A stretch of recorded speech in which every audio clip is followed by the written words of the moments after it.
side. Right, so after what was a dramatic Grand Prix, not technically for overtakes, but more for the penalty basis, it's led to Cherry Tupai picking up his first win, I believe, in AOR. You've obviously picked up Winter Series wins. I think this is the first time we can say you've actually won a proper Grand Prix. Jean-Paul's joined us as well, so we've been blessed with all three. Is it your second? When was your first one? I won Japan this time last year. Oh, what, in F... Was it F2 or F3? Yeah, F2.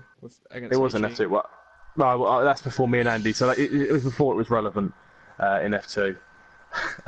So we'll start things off with the race winner, who has won what is probably a historic Grand Prix for him, a big turning point after disappointments at Singapore and Canada, Singapore especially, where penalties cost you a race win, to Kiski. You've picked up a great win, a win that looked like at points could well be off the cards when you picked up that stop-go.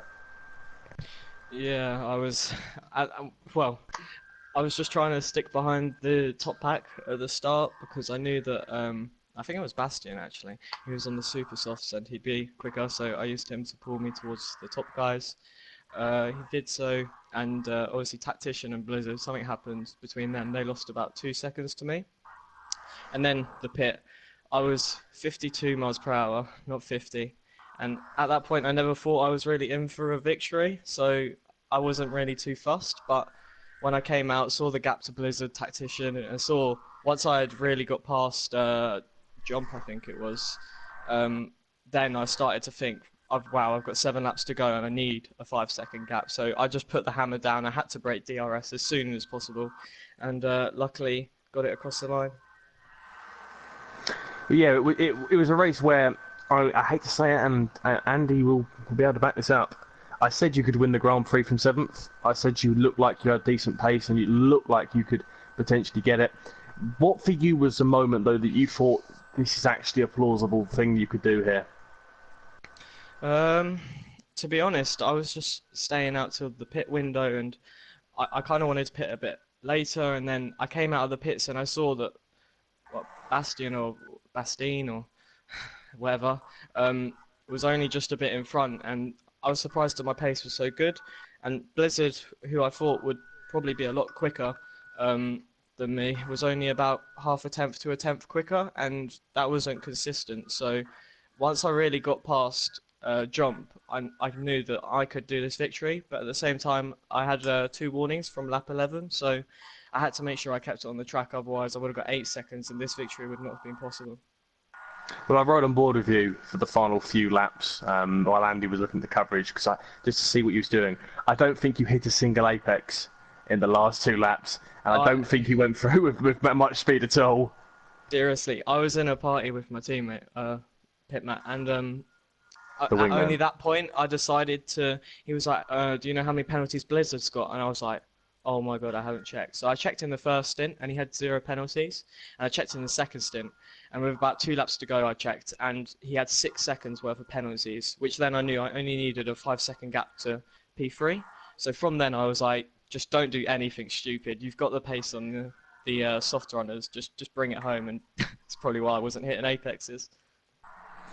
Well, congratulations on a great Grand Prix. It's come at the end of the season, which probably isn't ideal for you, so I can't ask you the classic question if you think you can win the championship, because you can't.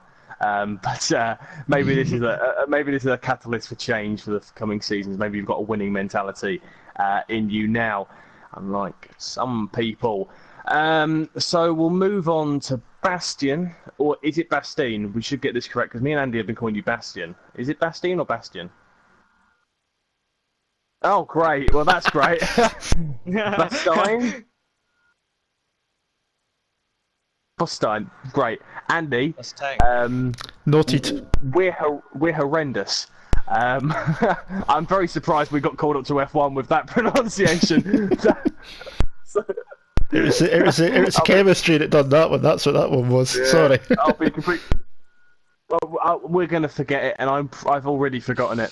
So, congratulations on second place. It could have been a race so that you could have won if it wasn't for misfortune and pit stops and whatnot, and that just didn't play into your hand.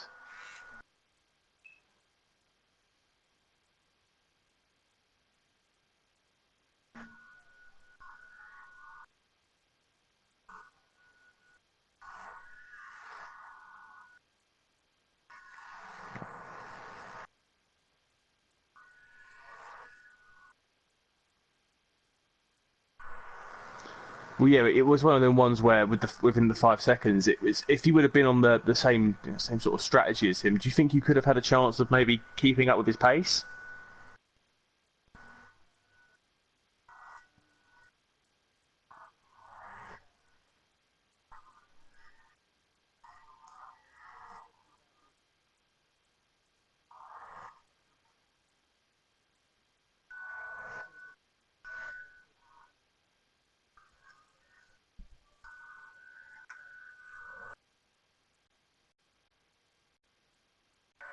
Well, congratulations as well on picking up not a single warn.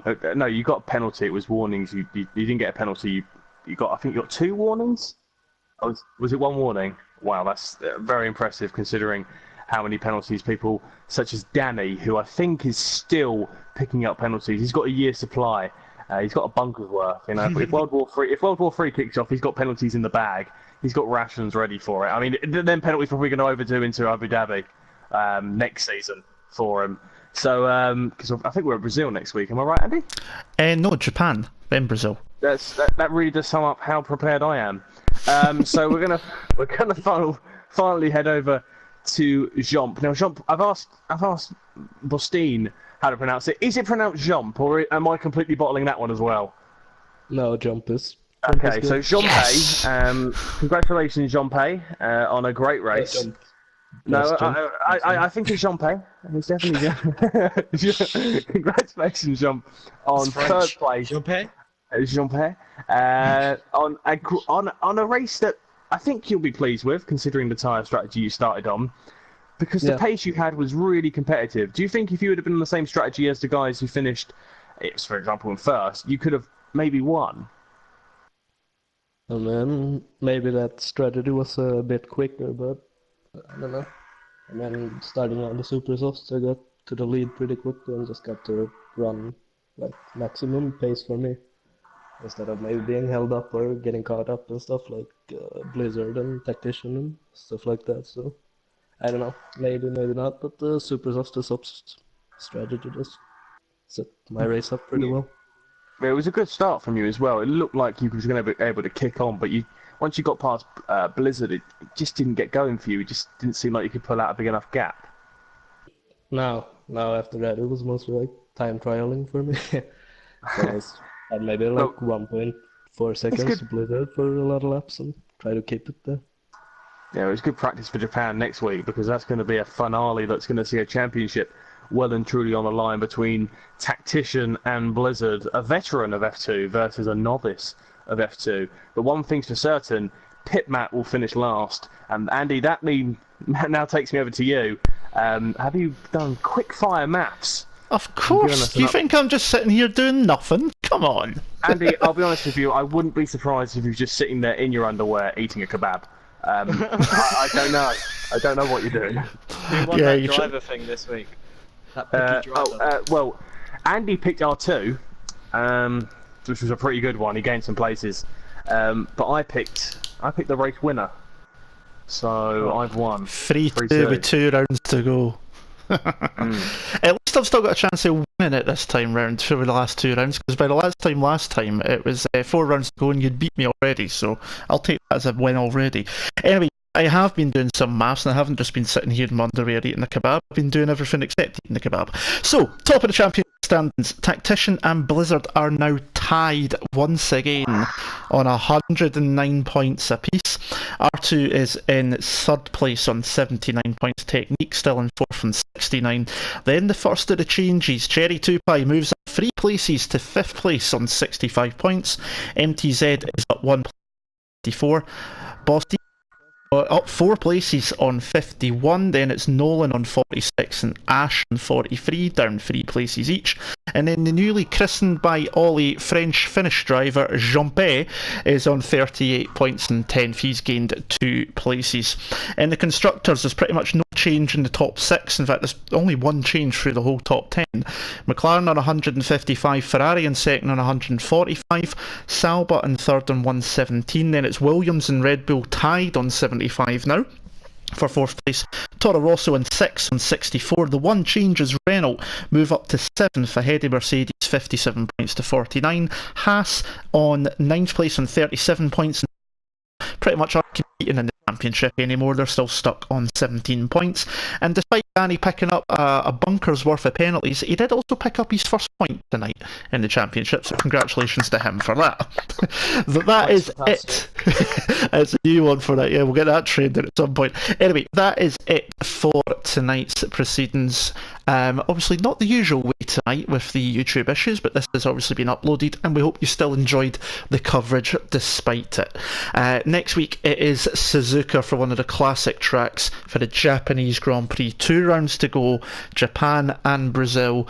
It's Tactician versus Blizzard, duking it out at the top. Who's going to come out on top? Join us next week, 8 o'clock, and hopefully no issues pertaining. We will be here live to bring you all the coverage. But my name is Andy. For myself, Ollie, all the drivers, everyone involved at AOR, thank you very much for joining us and watching. Until next time, we'll see you again soon. Ta-da.